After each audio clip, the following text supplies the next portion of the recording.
All right, the next matter I have is Jaqueline Stype, 26 CR 00915. Good morning, Your Honor. Good morning, Ms. Stype. You looks like on January the 15th, 2026, you were charged with simple battery and use or possession of drug paraphernalia. Did you understand the charges? Yes. And I will tell you that I found probable cause for those charges, and I went upon my review and set bail in the amount of $1,000 bondable based upon the totality of the circumstances. Do either of the lawyers wish to address the bail amount?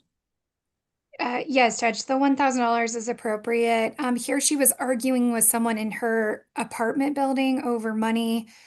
They were separated, and then she came back and bear maced the victim and the victim's girlfriend.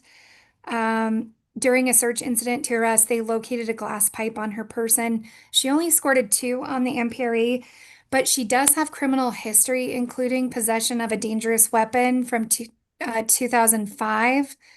She was found guilty at trial on that. Obstructing a peace officer from 2007, she was found guilty of. Child abuse from 2007, she was found guilty of. Trespassing from 2008, found guilty.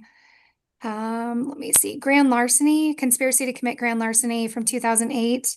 She was found guilty at trial. Obtaining money under false pretenses, found guilty in 2012. So I'll submit with that, Judge. Thank you. Ms. Burning, your retort.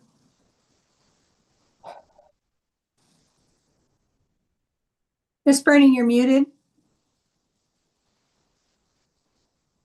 Your Honor, I've been coughing before. I apologize.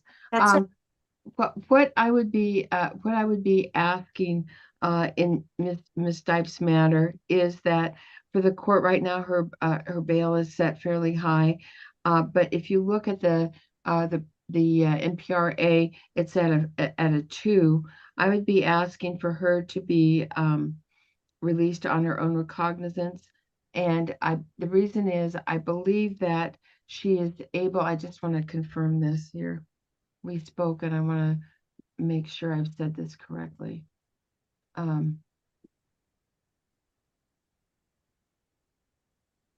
review of the facts were that she was kind of an add-on guest at a relative's place and overstayed the agreement, and then there was a confusion about how much was owed for her stay as a guest. So she doesn't sound like she has a permanent place to live. And that's correct. That's incorrect, Your Honor. I'm sorry. I don't mean to interrupt you. Well, don't. Thank you. Your Honor, I'd be asking for my client to address the issue concerning address, but I would tell the court that she does have a full-time job at the Golden Gate as a cashier, and I think that's very important for her to get out. I don't want to see her lose her employment because of this incident. She's willing to stay away from the alleged victim.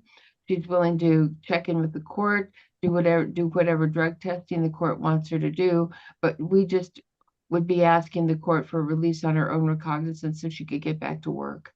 Thank you. So, who uses bear mace spray when you're having a disagreement with someone over money?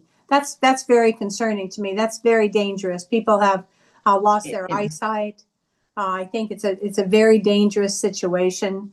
The fact that it sounds like it was a dispute over money, but the fact that somebody employed bear mace on others is very concerning to me. Your Honor, I apologize. My client's version would be that she was defending her child and that it wasn't about money, but it was about her child and her making sure that her child was safe. Thank you. And I'll hear from you. Please don't talk about the facts of the case, Ms. Stype. You are presumed to be innocent this morning. The only thing I'm going to tell you is that I did consider the use of bear mace as an aggravating factor in this alleged simple battery charge.